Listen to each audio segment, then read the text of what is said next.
बस में मौत का तांडव। कहानी की शुरुआत में मित्सुको और उसकी सहेलियां एक बस में स्कूल जा रही होती हैं। मित्सुको हमेशा की तरह अपनी नोटबुक में कुछ लिख रही होती है, जिस पर उसकी सहेलियां मजाक उड़ाती हैं। जब उसकी दोस्त नोटबुक छीन लेती है तो उसका पेन नीचे गिर जाता है। जैसे ही मित्सुको पेन उठाने के लिए नीचे झुकती है, तभी एक अदृश्य तेज हवा का झोंका दोनों बसों को बीच से काट डालता है। बस में मौजूद सभी लड़कियां, उसकी सहेलियां भी दो हिस्सों में कट जाती हैं।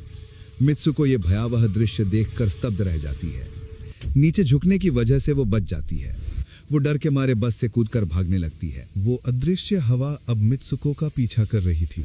भागते समय वो कुछ और छात्राओं को देखती है और उन्हें झुकने को कहती है, लेकिन हवा उन्हें भी काट देती है। हालांकि वो एक लड़की को बचा लेती है, लेकिन साइकिल चला रही अन्य लड़कियों को बचाने की कोशिश में वो लड़की भी मारी जाती है। दूसरा स्कूल, अजीब दोस्तियां।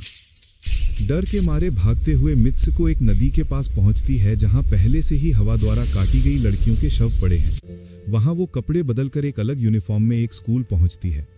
वहां एक लड़की उससे मिलती है और खुद को उसकी सबसे अच्छी दोस्त बताती है, जबकि मित्सुको को वो बिल्कुल याद नहीं होती। मित्सुको सदमे में है और उसे लग रहा है कि ये सब एक ख्वाब है। उसकी दोस्त उसे दिलासा देने की कोशिश करती है।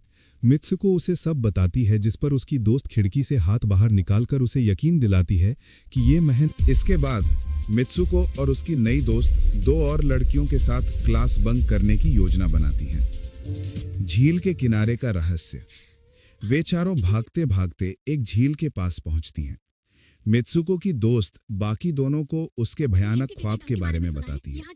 तभी उनमें से एक लड़की मिरर वर्ल्ड यानी विपरीत दुनिया का सिद्धांत बताती है कि यहाँ जो होता है दूसरी दुनिया में उसके विपरीत होता है। जैसे ही वो ये बात कहती है और झील में पत्थर फेंकती है, अचानक एक मगरमच्छ निकल कर आता है और उस लड़की को खा जाता है। दूसरी लड़की ये देखकर कहती है कि देखो, ये यहाँ मारी गई, पर दूसरी दुनिया में वो सुरक्षित होगी। वहीं झील के पास एक बिस्तर दिखाई देता है और वे तकिए उठाकर खेलने लगती हैं। दूर से दो लड़कियां, जिनमें से एक दुल्हन बनी थी, जिन्होंने आपस में शादी कर ली थी, उन्हें देखती हैं।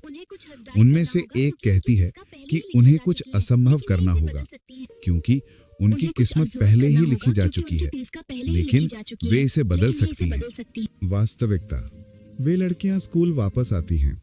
क्लास में मित्सुको को अपने पास एक तकिया पड़ा मिलता है। जैसे ही वो उसे उठाने के लिए झुकती है, उनकी अध्यापिका बंदूक लेकर क्लास में गोलियां चलानी शुरू कर देती है। जब मित्सुको तकिया उठाकर देखती है तो क्लास की सभी लड़कियां मारी जा चुकी होती हैं और वो एक बार फिर अकेली बच जाती है।